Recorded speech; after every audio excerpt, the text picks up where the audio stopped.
वतन देख रहे हैं कि ये सब मेहरबानियां बाबा साहेब की है। बाबा साहेब को कौन नहीं जानता, बाबा साहेब को कौन नहीं मानता।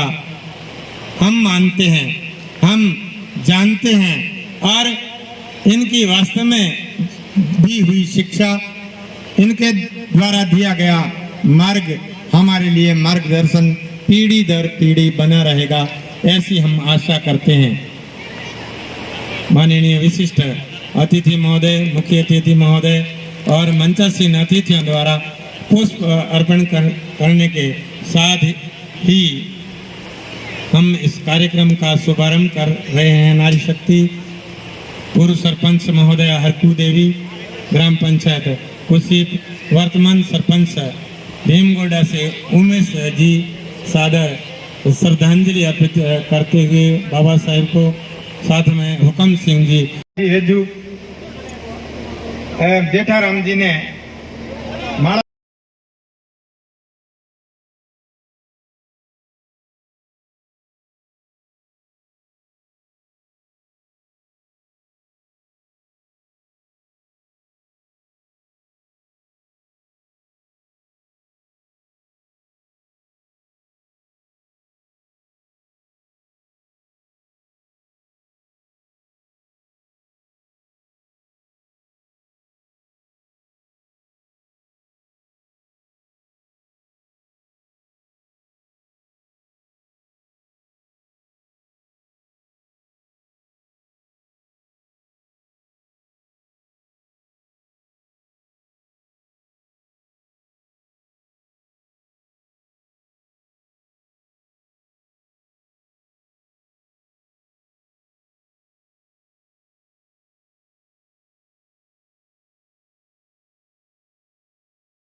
हाँ कोई मंगोड़ो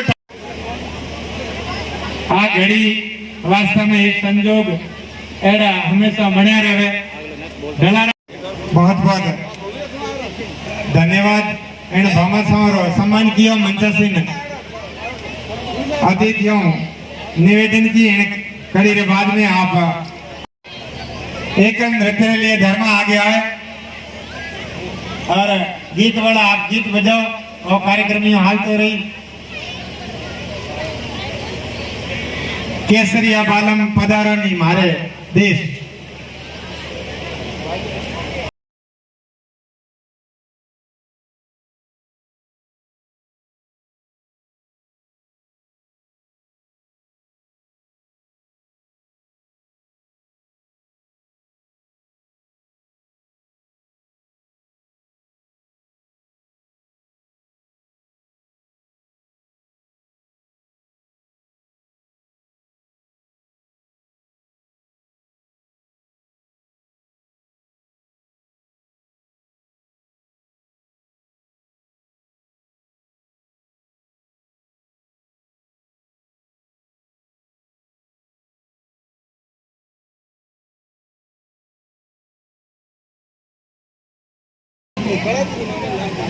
प्रहलाद जी अटे हाजिर हुए तो प्रहलाद जी आयरा माला फेरी साफो बंधवायो भेरूलाल जी मंचासीन अतिथियों मूवमेंट दियो 82.60% अंक प्राप्त किए हैं।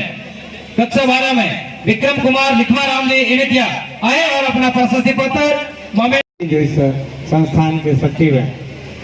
वास्तव में ठाव को कौन तो उन लोगों को है जो लाभ मिलो जिन्होंने भोजन की व्यवस्था की नहीं। आज पूनम भी है, आपने पुण्य तो वे लई पण शिक्षा रे वास्ते ये जितना लोग भेड़ा हुआ उनने आप जिमाओ और प्रतिभाओं जितने भी अभी बैठी है जो विद्यार्थी है। गोकाराम जी बामणिया जिनके सुपुत्र ने समाज का, परिवार का और पूरे गांव का नाम रोशन किया, कविता आए किए, उनमें सबसे ज्यादा बालिकाएं हैं जिन्होंने घर का काम निपटाने के साथ साथ में अध्ययन करके अच्छे अंक प्राप्त किए हैं। दिनेश कुमार पोकर राम जी ने किया।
संतों की निर्मा कुमारी उदय राम जी छेजू नहीं भेजी हो या किसी जानकारी के अभाव में कोई नाम नहीं लिखवाया हो तो कक्षा 12 में 60% से ऊपर, कक्षा 10 में 60% से ऊपर और 5वीं 8वीं में A ग्रेड वाले अगर कोई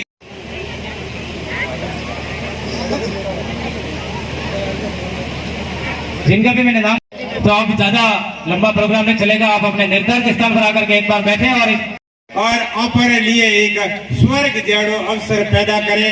वहाँ पे जदे कभी भी जाओ तो अपने रुकने री उठे व्यवस्था जोधपुर में हो सके, अपने कोई पाछल नहीं फोड़नी पड़े और अपने कोई परेशानी नहीं देखनी पड़े।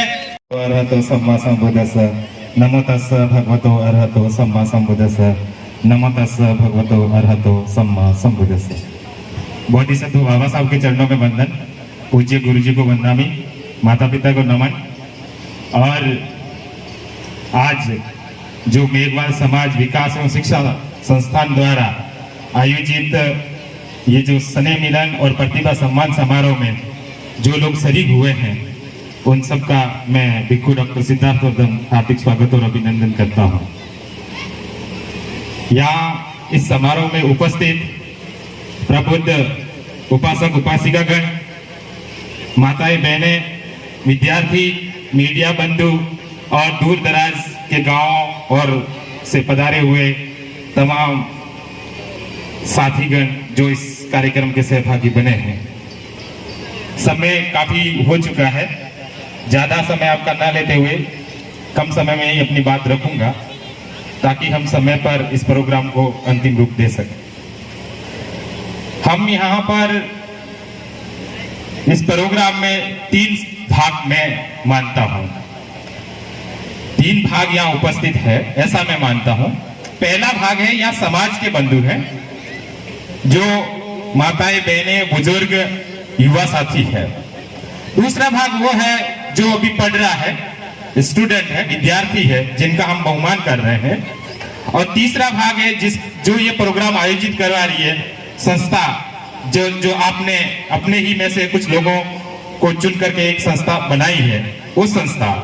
तो इन तीनों के लिए मैं थोड़ी थोड़ी बात कहूंगा, और उनके पीछे जो मैं बात कहूंगा वो मेरी अपनी बात नहीं है, मेरे अपने शब्द नहीं है, वो शब्द है जिनके पद चिन्हों पर हम चल रहे हैं, जिनके पीछे हम लगे हुए हैं, जिन्होंने सदियों से इस देश का वो समाज जो एक तरफ बिठा दिया गया, जो इस देश का बहुसंख्यक समाज था, जिसको साइड में कर दिया गया, उनके हक अधिकार छीन करके अलग कर दिया गया, ऐसे समाज को वापस उस समाज की मुख्य धारा में जोड़ने वाले जो हमारे उद्धारक है, या मैं अपने आप के लिए ईश्वर कहूं तो भी कोई अतिशयोक्ति नहीं होगी, पूज्य बाबा साहब के वो शब्द है जो हमारे लिए कहे गए हैं। उन बाबा साहब के शब्दों को ही मैं आपके अपने बीच में रखूंगा, और इसके लिए मैंने अपना 2 साल का समय बाबा साहब के दिन के लिए लगाया है, और उसी में से निकाल करके मैं लाया हूं, वही बात कहूंगा। साथियों, यहाँ एक बात और कहना चाहूंगा कि आज दिन तक जो आपके बीच में बाबा साहब को लेकर के आए होंगे, उनका उद्देश्य कुछ और रहा होगा, लेकिन मेरा उद्देश्य वो नहीं है। मेरा कोई उद्देश्य राजनीतिक सत्ता हासिल करना नहीं है, मेरा उद्देश्य कोई समाज से बाहर निकल करके MP MLA बनना नहीं है। मेरा उद्देश्य केवल इतना सा है कि जो बाबा साहब जब 6 दिसंबर 1956 को अंतिम श्वास ले रहे थे, यहाँ से छोड़ करके हमारे बीच में से जा रहे थे, उस समय जो बात बाबा साहब ने कही थी, वही बात मैं आपके बीच में आज रखने वाला हूं। ऐसा महापुरुष जिसने जिंदगी भर अपने 4 बच्चों की कुर्बानियां दे करके माता रमाबाई की समस्त सुख सुविधाओं को कुचल करके इस समाज के लिए जो लड़ा, इस समाज को आगे लाने के लिए जिन्होंने संघर्ष किया, आप सब लोग यहाँ बैठे हुए जिनको राजा हरिश्चंद्र की कथाएं याद होगी, तारावती की कथाएं याद होगी, रोहिदास के मरने की कथाएं याद होगी, लेकिन आप में से कोई शायद एक ऐसा व्यक्ति होगा जिसको ये याद होगा कि माता रमाबाई ने अपने बेटे की लाश के ऊपर जब कफन नहीं था तो आधा साड़ी का पल्लू फाड़ करके उसके ऊपर कफन उड़ाया था। ऐसे संघर्ष करने वाले बाबा साहब के प्रति हम कैसे गद्दारी कर सकते हैं, जिन्होंने इस समाज के लड़ने के लिए अपना सब कुछ न्यौछावर कर दिया, और हम आज उनके दिए हुए आरक्षण के बदौलत नौकरियां पाकर के हम समाज को भूल चुके हैं। साथियों, तब मेरे जैसे भिक्षु का एक कर्तव्य बनता है कि जो समाज अपनी जिम्मेदारी भूल चुका है, जिस समाज ने अपने ही लोगों के साथ गद्दारी कर रहा है, उनको जगाने का विराम मेरे जैसे भिक्षु को घर छोड़ करके आना पड़ेगा। और समाज के अंदर तमाम भिक्षु जो इस देश के अंदर काम करते हैं, वो सारे के सारे बाबा साहब की विचारधारा को समाज तक ले जाने का काम करते हैं। किस तरीके से बाबा साहब ने अपने कष्ट वाले दिन है वो झेले होंगे, इसका हम लोग अंदाजा नहीं लगा सकते। आज हम भूल जाते हैं कि बाबा साहब ने हमारे लिए क्या किया, और जितने हमारे संगठन बने और जितने हमारी संगठन बनकर के समाज के बीच में आए, उन सब ने 1935 से पहले वाले बाबा साहब को आपके सामने रखा, जबकि बाबा साहब 1935 के बाद के जो बाबा साहब है उसको किसी ने समाज के बीच में लाने का साहस नहीं किया। क्यों? क्योंकि उन्होंने अपने स्वार्थ के कारण 1935 के बाबा साहब को पकड़ के रखा, 1935 के बाद के बाबा साहब को भुला दिया गया। ये सबसे बड़ी समाज के समक्ष विडंबना रही। क्या कारण रहा कि बाबा साहब ने 1935 तक सारे संघर्ष करते करते करते 1935 के अंदर हमें वो सारे हक और अधिकार दिलवा दिए जो एक इंसान के लिए जरूरी थे। यानी कि वो इंसान जिनको इंसानियत का दर्जा नहीं था, जो इनको इंसान नहीं माना जाता था, उनको वो सारे के सारे हक अधिकार 1935 तक दिलवा दिए गए। और यह शायद जो साथी इतिहास और राजनीति को पढ़ने वाले बैठे हुए उन सबको पता होगा कि 1935 का जो भारत शासन अधिनियम था, उसके बाद में कोई भी अधिकार है वो नहीं मिले हैं। सारे के सारे जो हमारे हक अधिकार है वो 1935 के अधिनियम तक मिल चुके थे, चाहे वो रिजर्वेशन की बात हो, शिक्षा की बात हो या प्रतिनिधित्व की बात हो, सारे के सारे 1935 तक मिल गए। फिर एक ऐसी क्या घटनाएं घटी जब हम सारे अधिकार लड़ने के बाद में जब हमें मिल चुका था, जो हम चाह रहे थे वो मिल चुका था, तो फिर 1935 में बाबा साहब को क्यों घोषणा करनी पड़ी कि दुर्भाग्य से मुझे हिंदू मान लिया गया लेकिन मैं हिंदू होकर के मरूंगा नहीं, ऐसी घोषणा क्यों करनी पड़ी? इस पर विचार और मंथन हम लोगों को करना पड़ेगा। तब जाकर के हमें पता चलेगा कि बाबा साहब का इस समाज के अंदर बने रहने का उद्देश्य क्या है। आज मेरे साथी लोग जो बड़ी बड़ी नौकरियों पर पहुंच गए हैं, कोई जनरल की मेरिट से फाइट करके आ गया, तो उनको लगता है कि हमारी काबिलियत थी, इस वजह से हम नौकरी के अंदर आए हैं। आपके परदादा जी नौकरी के अंदर क्यों नहीं गए? क्यों बाबा परदादा जी के अंदर काबिलियत नहीं थी? यहाँ सरपंच साहब बैठे हुए हैं, इनके 10 पीढ़ियों के पीछे वाले सरपंच क्यों नहीं बने? आज ये सरपंच क्यों बने हैं? क्या उनके अंदर सरपंच बनने की काबिलियत नहीं थी? हमारे भाई उमेश बैठे हैं, उनके पिताजी के अंदर सरपंच बनने की काबिलियत नहीं थी, वो सरपंच क्यों नहीं बने?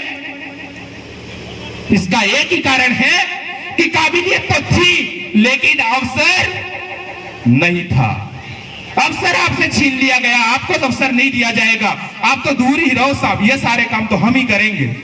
तो जो अवसर उपलब्ध करवाया है कि आप जनरल की मेरिट फाइट करके अधिकारी बनो, आप अच्छे अंक ला करके जनरल से में कोई अधिकारी कर्मचारी बन जाओ, ये जो अवसर उपलब्ध करवाया है वो मेरे बाबा साहब ने उपलब्ध करवाया है। और उस अवसर के लिए उन्होंने 4-4 बेटों की अपनी कुर्बानियां दी है, माता रमाबाई की खुशियां उन्होंने छीनी है। क्या हम इतने गद्दार हैं कि हम उनकी खुशियां जो रमाबाई ने त्याग किया है उस त्याग को हम भूल जाए?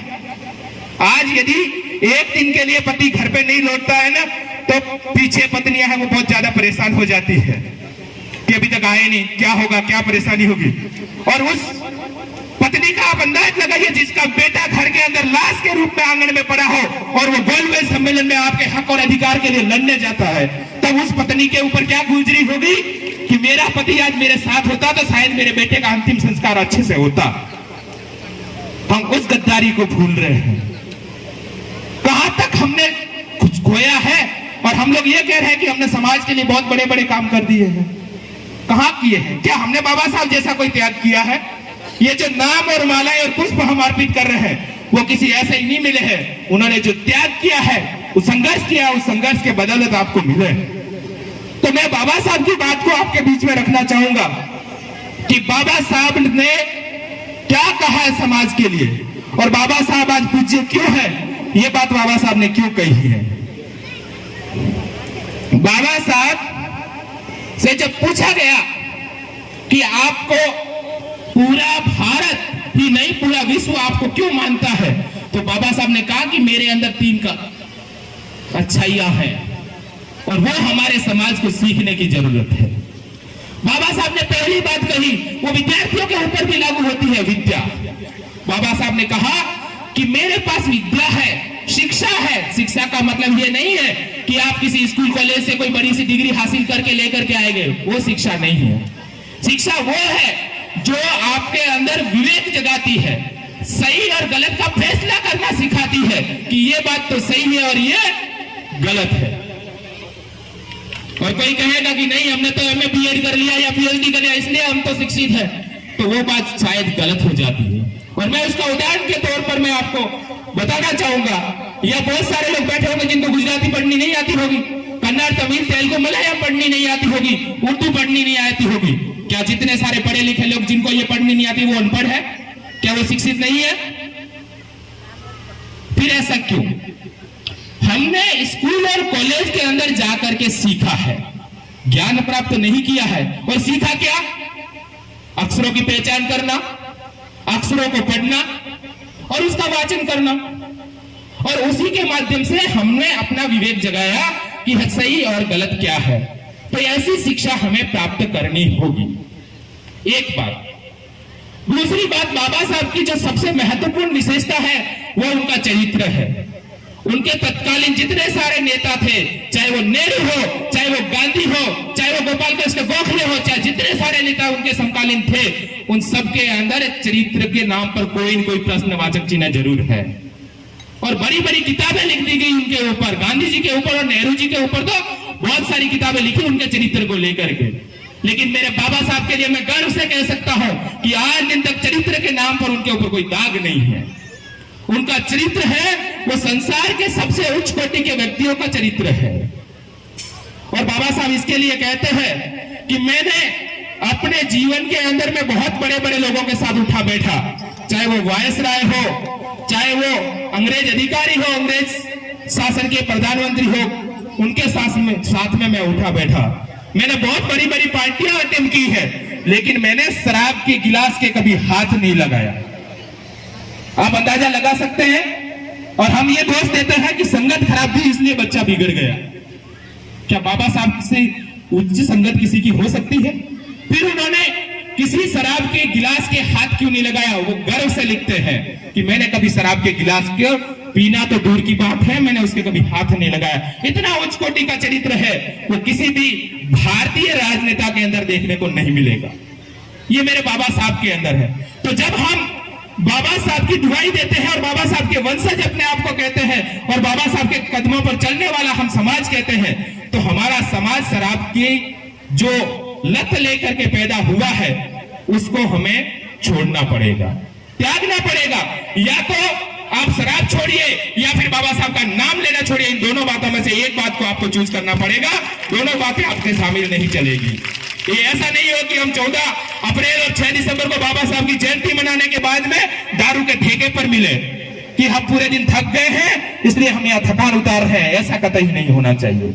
और यदि कोई ऐसा काम करता है, पीना खाना आपका व्यक्तिगत अधिकार है, मैं उसके ऊपर कोई टिप्पणी नहीं करना चाहता, लेकिन बाबा साहब के अनुयायी होकर के आप यदि ऐसा काम करते हैं तो आप समाज के नाम पर कलंक है। और दूसरी समाज जिस बाबा साहब ने हम सबको दिया है उस समाज, उस बाबा साहब के त्याग के प्रति हमारी गद्दारी है। इसलिए मैं हाथ जोड़ करके आप सभी से निवेदन करना चाहूंगा कि यदि हम बाबा साहब को मानते हैं, बाबा साहब का दिया हुआ हम खाते पीते हैं, उनके दिए हुए अधिकारों को मानते हैं, तो हमें शराब को छोड़ना पड़ेगा।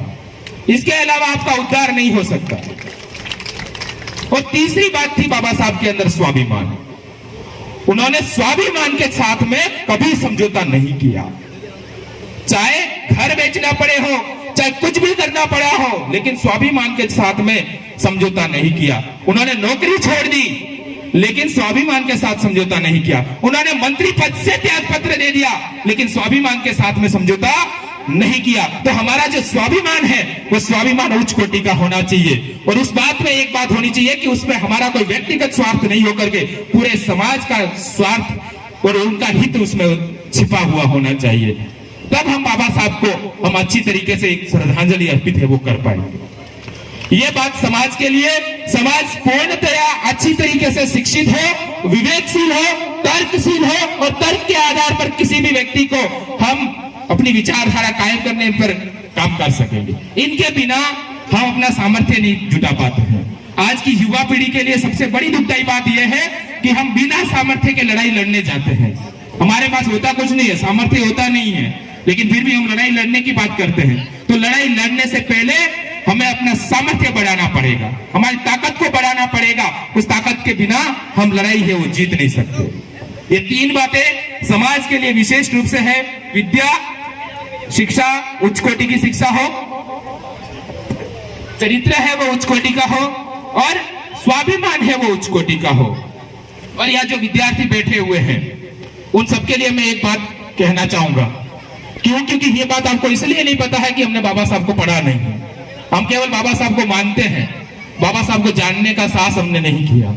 मानने के पीछे हम जय भीम बोल देते हैं, जाकर के उनके पुष्प चढ़ा देते हैं और रैलियां निकाल देते हैं। इसके अलावा हम कुछ नहीं करते। इसलिए हमें बाबा साहब को मानने की बजाय बाबा साहब को जानने का प्रयास करना पड़ेगा। और जब तक हम बाबा साहब को नहीं जानेंगे तब तक बाबा साहब की विचारधारा है वो हमें सही मायने में समझ में नहीं आएगी।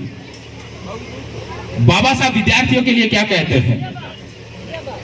आप सब लोग स्कूल कॉलेज जाते होंगे और हमारा जो समाज है वो हमेशा से थोपने वाली प्रवृत्ति में रहा है। हमारे देश की जो विचारधारा है वो थोपने वाली स्थिति में रही है। उसमें कोई सहमति और असहमति पर विचार नहीं किया जाता। इसलिए हम भी उसको ही फॉलो करते हैं जो हमें थोप दी गई और उसको ही हम मानते हैं। इसलिए जब हम स्कूल कॉलेज जाते हैं तो स्कूल और कॉलेजों के बाहर पर दो बातें लिख दी जाती है। और दो बातें क्या है? ज्ञानार्थ प्रवेश और सेवार्थ प्रस्थान। इसके लिए बाबा साहब ने क्या कहा किसी को पता है? नहीं पता। क्यों? क्योंकि हम बाबा साहब को पढ़े नहीं हैं। इसके लिए बाबा साहब ने कहा है सीखने के लिए आइए और नेतृत्व के लिए जाइए।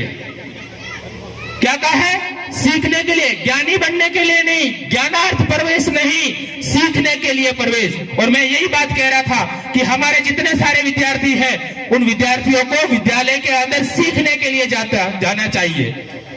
और हम लोग ज्ञानी बनने के लिए जाते हैं, फिर हम ज्ञानी बन नहीं पाते, तो बाहर आकर के न जाने कितने सारे उल्टे सीधे काम करते हैं। और यही बात जो सीखने की बात कही है, वो बाबा साहब ने अपनी ओर से नहीं कही है। पहले मुझे भी ये पता नहीं था कि बाबा साहब ये चीजें लाए कहां से हैं, और बाबा साहब वो सीखने वाली बात है, वो तथागत के धम्म से लेकर के आए हैं। तथागत के धम्म में ये बात है कि सबसे पहले हमें सीखना होगा कि ये बात सही है या गलत है, ये सीखना पड़ेगा। उसके बाद में, सीखने के बाद में हमें अपना कर देखना पड़ेगा, करके देखना पड़ेगा कि हमने एक करके देखना, यानी धारण करना कि ऐसा करने से हमारा कल्याण होता है या नहीं होता है, और यदि कल्याण होता है या नुकसान होता है तो उसका अनुभव करना कि इस बात काम करने से मुझे नुकसान हुआ है या ऐसा काम करने से मुझे कुछ लाभ हुआ है, उसका अनुभव करना। और ऐसा करने के बाद में अन्य व्यक्तियों को बताना कि भाई तू ऐसा काम करेगा तो तेरे लिए फायदेमंद होगा। मैं एक उदाहरण देना चाहूंगा। आप सब लोग YouTube पे बहुत सारी रेसिपीज देखते होंगे, कोई हलवा बनाने की रेसिपीज, कोई पूरी सब्जी वगैरह वगैरह देखते होंगे।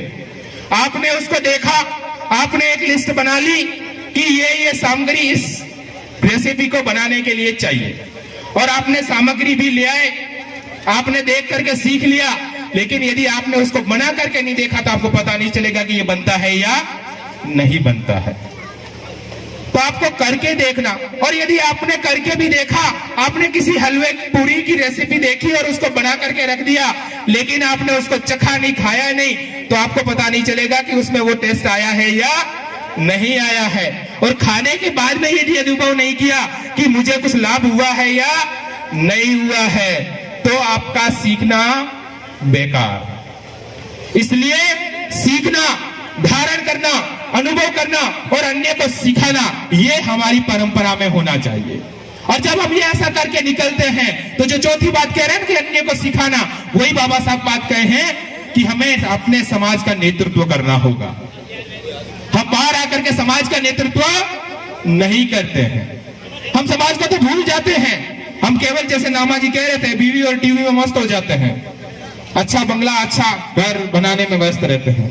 अब सोचिए यदि बाबा साहब ने अपना मकान और अपना बंगला, अपने पद प्रतिष्ठा की परवाह की होती, तो क्या आज हमारा समाज यहाँ बैठ करके कुछ के इस प्रांगण के अंदर इस तरीके का प्रोग्राम आयोजित कर रहा होगा? आप कल्पना कर सकते हैं? नहीं कर रहा होता। ये हमें देखना पड़ेगा।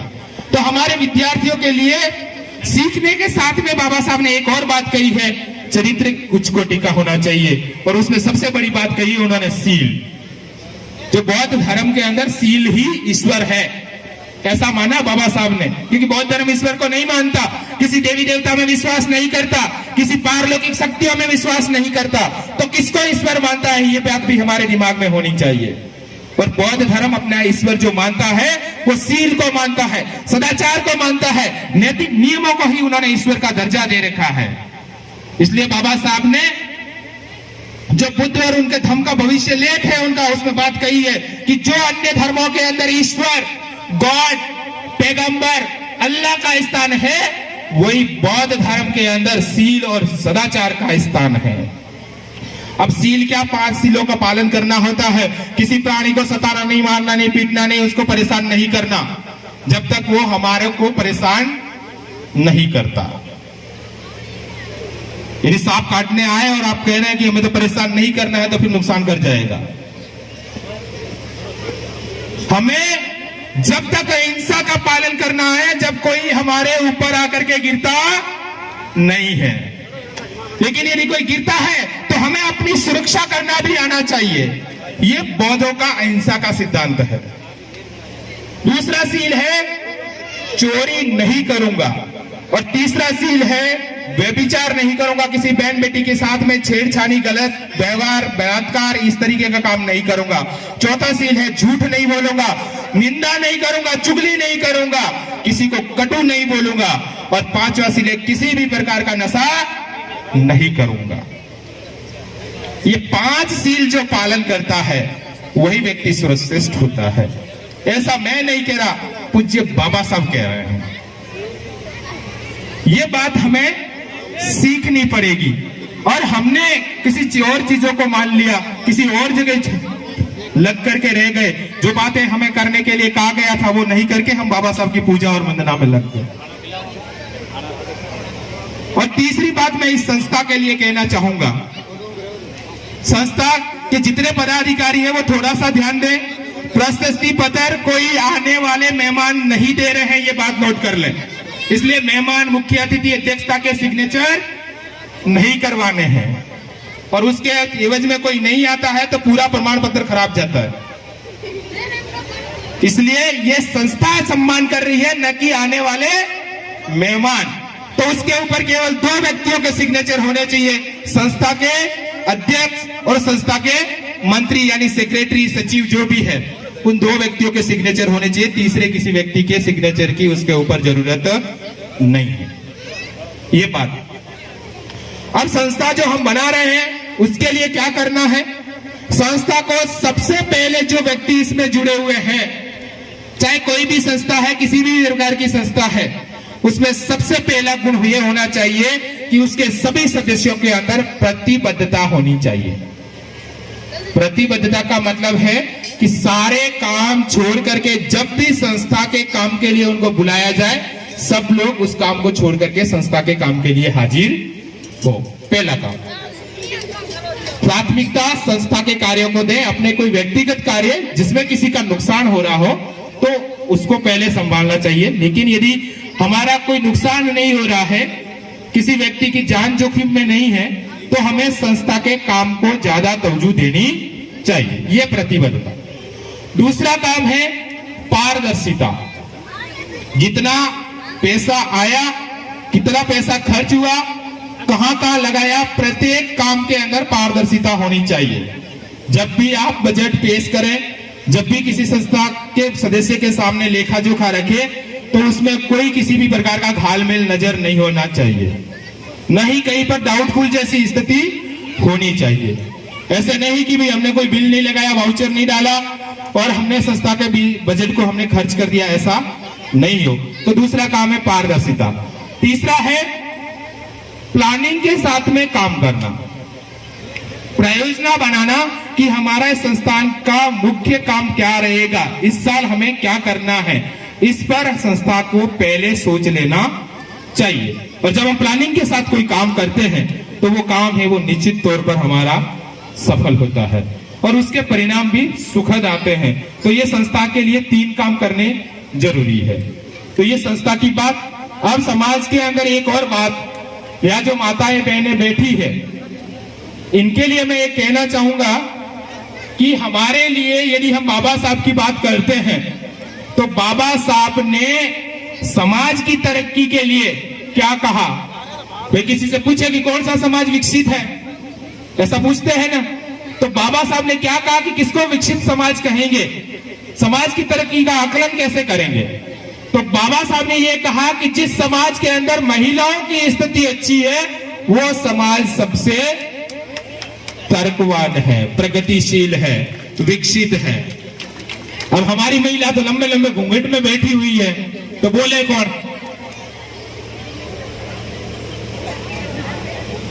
अब आपकी कोई बात रखनी है तो आपकी बात भी कौन रखेंगे? ये पुरुष लोग रखेंगे। और दुनिया का कोई भी ऐसा व्यक्ति बता दो जो बेईमान नहीं है, फिर मैं आपकी बात रखूंगा तो मैं अपनी तरफ से कुछ मिला के ही कहूंगा ना, तो फिर आपका पक्ष मैं कैसे रखूंगा? तो अपना पक्ष रखने के लिए, अपने अधिकारों की मांग के लिए हमें स्वयं को आगे आना होता है, तभी हम बात को सही तरीके से समझ पाएंगे।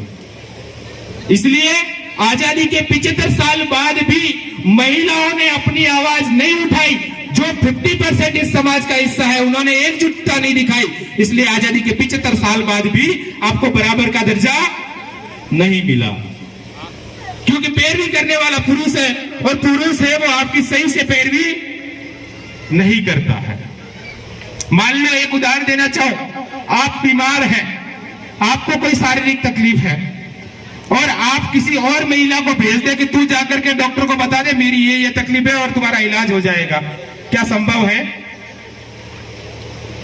नहीं संभव है ना भाई। आपकी तकलीफ है तो बात किसको बतानी पड़ेगी? आपको बतानी पड़ेगी। इसलिए मैं यहाँ बैठी हुई तमाम माताओं और बहनों से ये कहना चाहूंगा कि घूंघट के अंदर सम्मान नहीं है। सम्मान है वो हमारे विचारों में है, हमारे व्यवहार में है। केवल घूंघट काट कर निकाल दिया आपने और लंबी लंबी गालियां देते हो तो फिर सम्मान कहां जाता है? करते ही है ना हम लोग। तो वो सम्मान है वो नहीं है। सम्मान हमारे व्यवहार में होना चाहिए। उठते बैठते चलते फिरते हमारे व्यवहार में जो सम्मान है उसकी होड़ है, ये घूंघट नहीं कर सकता।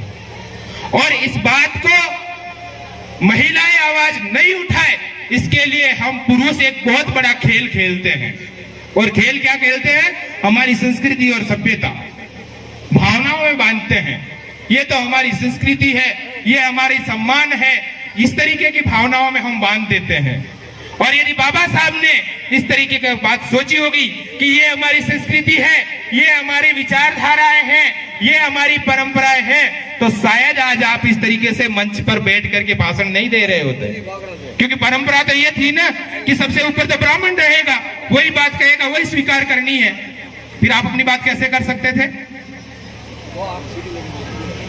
पहले वाले को 4, दूसरे वाले को 3, तीसरे वाले को 2 और चौथे वाले को कोई अधिकार नहीं।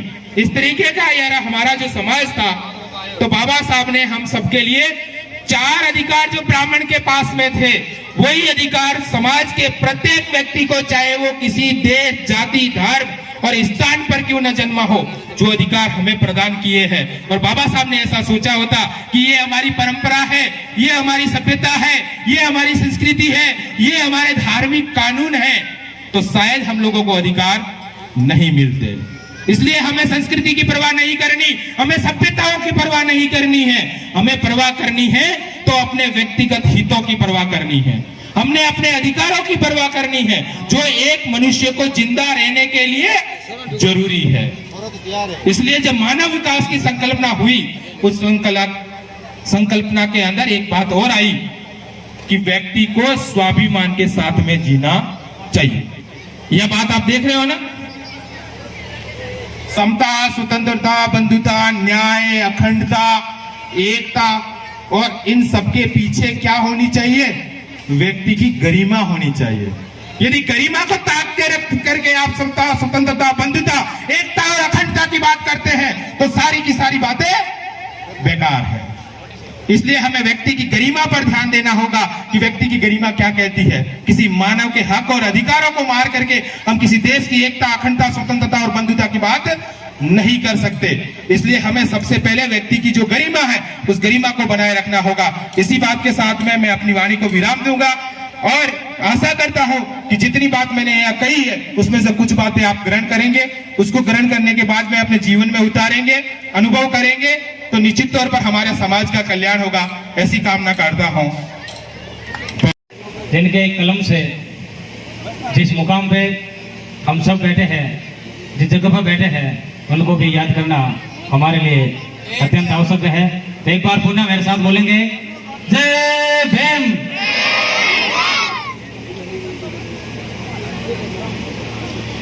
संस्थान के प्रतिवेदन में मैं आपके समक्ष इस संस्थान की एक्टिविटी के बारे में बताना चाहूंगा।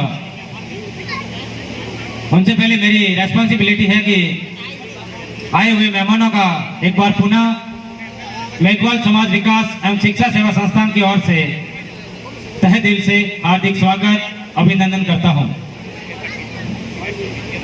हमारा यह संस्थान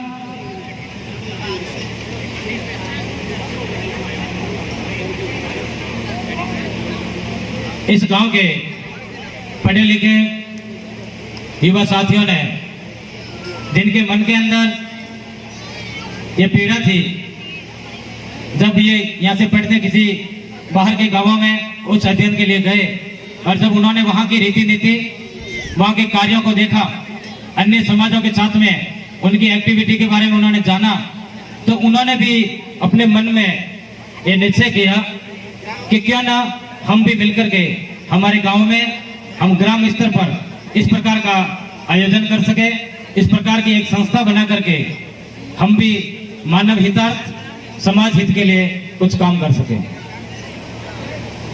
तो साथियों ने मिलकर के आज से जब कोरोना का दौर शुरू हुआ, उसी समय जब सब घर पे बैठे थे और उस समय आना जाना बंद था, तो सब फोन पे बात करते और कहते कि हमें भी कुछ करना चाहिए। जगह जगह भी इस प्रकार की संस्थाएं मानव हित के लिए, जिस प्रकार की जो विपदा, जो भयंकर महामारी आई है और मानव बहुत परेशान हो गया जिनका कोई इलाज ही नहीं है, तो हमने एक दूसरे को गांव के लोगों से संपर्क करके हमारे मन में यह विचार आया कि यदि कोई बड़े स्तर की संस्था काम करती है और जब वो गांव तक पहुंचती है और उसमें सबसे मुख्य काम था जैसे भोजन के किट पहुंचाना हो, मास्क पहुंचाने हो, आने जाने की रोक थी तो उसके घर तक बाजार से सामान खरीद करके लाना, क्योंकि दुकानों का टाइम टेबल था। अब जब जिला स्तर की कोई कार्यकारिणी हो, पंचायत समिति स्तर की हो या तहसील स्तर की हो, तो वो अपने गांव तक, उसके बहुत सारे गांव लगते हैं और समय लगता है। तो हमने भी तय किया कि क्यों ना हम 10, 15, 20 लोग मिलकर के इस कारवा को आगे बढ़ाएं और तय किया। और हमने उस कोरोना की महामारी में किसी ने 50 दिए, किसी ने 100 दिए, ऐसे थोड़े थोड़े धनराशि इकट्ठी करके हमने इस कोरोना महामारी के अंदर गांव के अंदर एक कैंपेन करना शुरू किया और लोगों के घर घर तक पहुंचने का काम किया।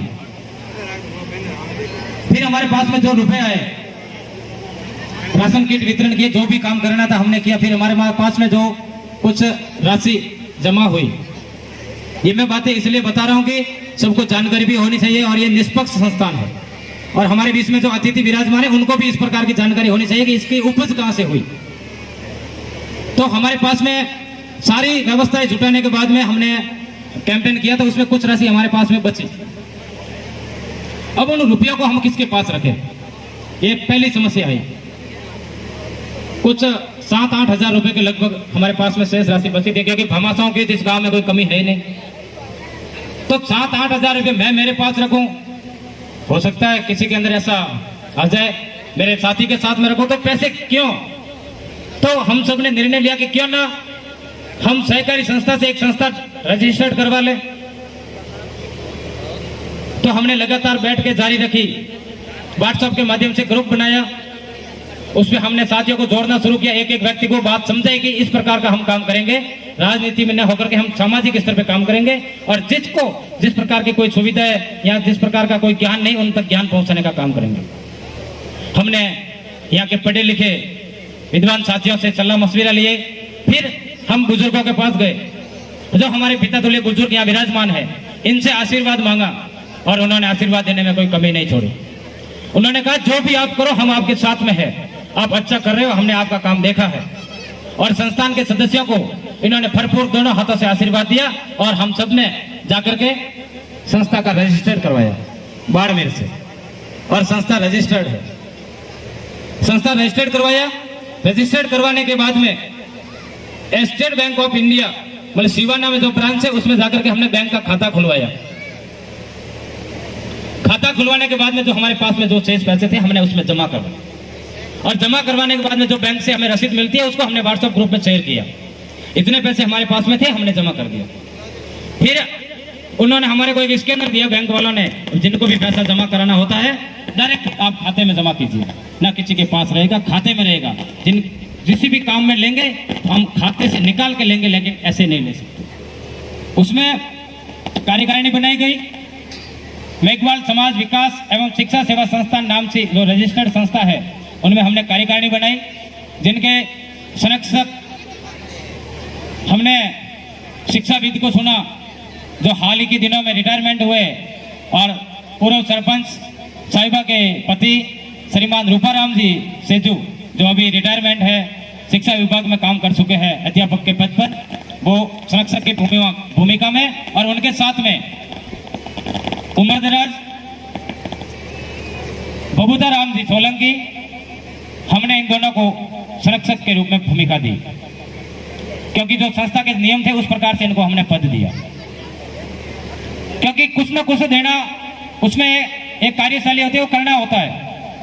फिर अध्यक्ष के पद पर जो मंच पे विराजमान है जेठाराम जी परमार को नियुक्त किया गया, और ये ऐसे ही नहीं किया गया है, इसकी एक संवैधानिक प्रक्रिया के तहत चुनाव करवा करके हमने अध्यक्ष पद चुना। उपाध्यक्ष जिनकी तरफ से ये जो टेंट की व्यवस्था रखी है, मोहनलाल जी ठेकेदार है इस गांव के, मतलब इस कमठा के बहुत अच्छे से ठेकेदारी करते हैं, तो मोहनलाल जी को हमने उपाध्यक्ष बनाया। सचिव के पद पर, हालांकि मैं अभी अध्ययनरत हूँ, पढ़ाई कर रहा हूँ, कंपटीशन की तैयारी हूँ, लेकिन मेरे सभी साथियों ने कहा कि आपको सचिव का पद लेना पड़ेगा, तो मेरे को सचिव का पद दिया गया। नाम मेरा नारायण सोलंकी। फिर कोषाध्यक्ष के पद पे हमारे समाज के और गांव के और युवाओं के प्रेरणा स्रोत रत्नाराम जी चेजू, जो व्याख्याता के पद पर खंडक में पदासीन है, उनको हमने कोषाध्यक्ष पद पे नियुक्त किया गया। और इनके सदस्यगण पोस्ट देने के बाद में पद कम रहते हैं, लेकिन सदस्य ज्यादा थे, तो हमने सबको सदस्य बनाया। और 200 रुपए का सदस्यता शुल्क रखा, क्योंकि संस्थान में यदि आर्थिक रूप से मजबूत नहीं होगी तो संस्थान काम कैसे करेगी। तो हमने एक सदस्यता शुल्क रखा, छोटा सा 200 रुपए, 200 रुपए सदस्यता शुल्क रखा। फिर हमने पहला प्रतिभावान सम्मान समारोह रखा 4 जून 2024 को, पिछले साल। हमारे इसी स्कूल में, पास वाले स्कूल से पढ़ करके प्रथम उपखंड स्तर पर प्रथम आया था दिनेश कुमार। हम उनके घर गए, उनको पहले सम्मानित किया, फिर हमारे मन में विचार आया क्यों ना हम सभी लोगों को इकट्ठा करके जो भी प्रतिभा है उनको सबको एक अतिथियों के हाथों, बड़े बड़े अधिकारियों के हाथों उसको सम्मानित करें। तो 4 जून 2023 को हमने इस प्रकार का एक आयोजन इसी स्थान पर किया था, जिनका सानिध्य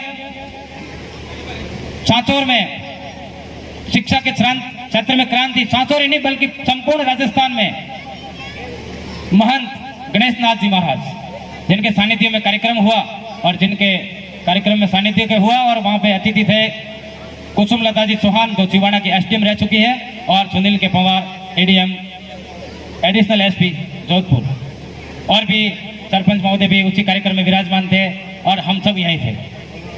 और उस दिन से हमने एक नशा मुक्ति का कैंपेन शुरू किया था कि हम एक संस्थान नशा के बारे में काम करेगी, वृक्षारोपण करेगी, शिक्षा के क्षेत्र में काम करेंगी। और उसी दिन से हमने प्रण लिया था कि हम इस गांव में एक लाइब्रेरी बनाएंगे, ताकि हमारे समाज के बच्चे दूर जाने के लिए किराया नहीं देना पड़े। जो सुविधाएं आपको सिवाना जाने में मिलती है वो सुविधा आपको हम यहाँ देंगे,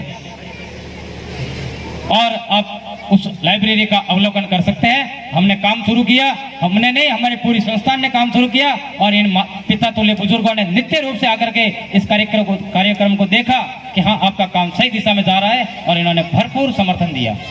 आज डॉक्टर BR अम्बेडकर नाम से वाचनालय संचालित है, 15 सीटें बनाई, ग्राम स्तर का था, और आज 10 बच्चे नित्य रूप से अध्ययनरत हैं। 6 दिसंबर बाबा साहब के परिनिर्वाण दिवस के अवसर पर हमने इसको शुभारंभ किया। पढ़ने वाले बच्चों से भी निवेदन रहेगा, कुछ भी नहीं बल्कि आसपास के गांवों से जिनको यहाँ आने में सुविधा हो, आकर के यहाँ पे अध्ययन कर सकता है। समाज की लाइब्रेरी है, उसका भी हमने सिर्फ 200 रुपए मामूली सा शुल्क रखा, ताकि जिससे पानी और लाइट की व्यवस्था हो सके, उसका बिल भरने के लिए, बाकी उससे ज्यादा हमने रखा नहीं। फिर वृक्षारोपण करवाया, और वृक्षारोपण में श्रद्धेय भिक्षु डॉक्टर सिद्धार्थ मंत्र जी के हाथों ही हुआ, और हिटवेव आई जो बीच में, तो बड़ा दुख हुआ कि उसमें हमारे 8-10 पौधे जल करके, तो हमने वापस इसी वर्षा ऋतु में लगाने का संकल्प लिया कि हम वापस जो पौधे जल गए हैं वो लगाएंगे। 1 साल पहले जो पौधे लगाए थे वो इस तरफ है।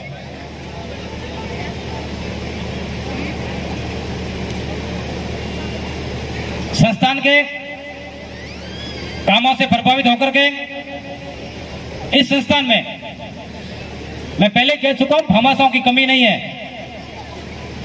अपने अपने मन से हमें कहना पड़ता है कि अब रोको, हमारे पास में कुछ व्यवस्था नहीं, उसको करने दो, फिर आप बोलना। पंखे लग गए, इन्वर्टर लग गया, अंदर जो काम होना था वो सारा कुछ हो गया, खर्च आया उसमें। सारा काम कर लिया और आज वो शानदार तरीके से लाइब्रेरी शुरू है। उसमें पुस्तकों के लिए अगर किसी को डोनेशन करना चाहे तो पुस्तकें अपनी ओर से दे सके ताकि किताबों में बच्चे पढ़ेंगे, लाइब्रेरी को दे सकता है।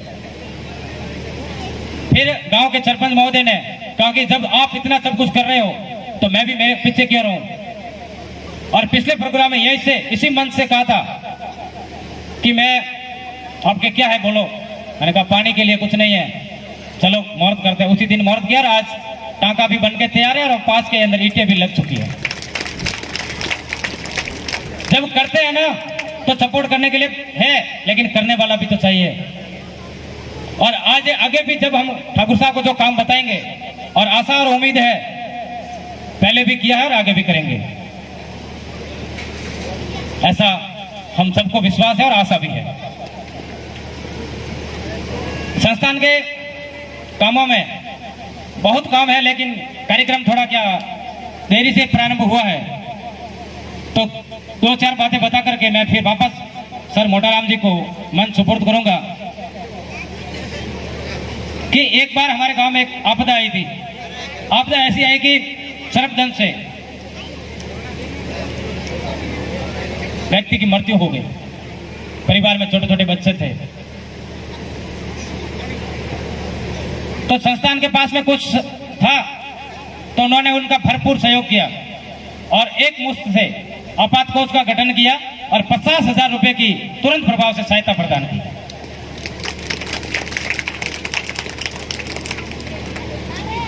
उसके बाद में सरकारी सहायताओं के लिए जिस विभाग तक जाना पड़े गए और जो वहां से मदद होनी चाहिए थी ला करके आए। जब संस्था मजबूत होगी तो समाज के हित में काम होंगे। बात रुपये पैसों की नहीं है, बात आने जाने की नहीं है, बात समर्थन की है। संस्थान आप सबसे ये उम्मीद करती है और आशा करती है कि आप संस्थान का भरपूर सहयोग करें। संस्थान आपके हर कार्य के लिए प्रतिबद्ध रहेगी। एक बार पुनः मैं नारायण सोलंकी माताओं बहनों का, पिता तुल्य बुजुर्गों का, अतिथियों का, बाहर से पधारे हुए मेहमानों का, पत्रकारों का, आप सबका मेघवाल समाज विकास संस्थान कुचित, जिसका मैं सचिव पद पर होने के नाते एक बार पुनः तहे दिल से हार्दिक स्वागत अभिनंदन करता हूं। स्टेटस लगावेला हमारी हाँ फोटो वाला थोड़ा हटे ना हमारा।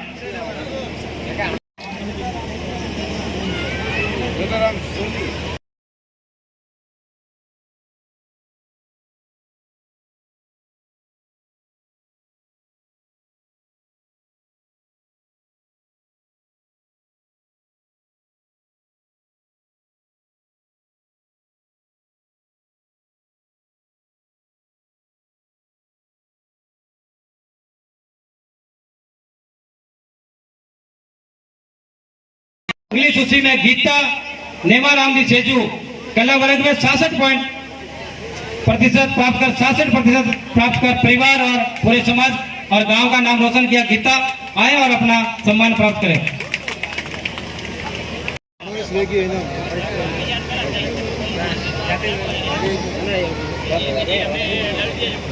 प्राप्त करें नेमाराम उकाराम जी, बमराराम उकाराम जी, तेजाराम मसराराम जी, लुंबाराम मसराराम जी, गीगाराम उदाराम जी, जसाराम मांगाराम जी, उकाराम बालाराम जी। પણ दूसरो कार्यक्रम ओणो करते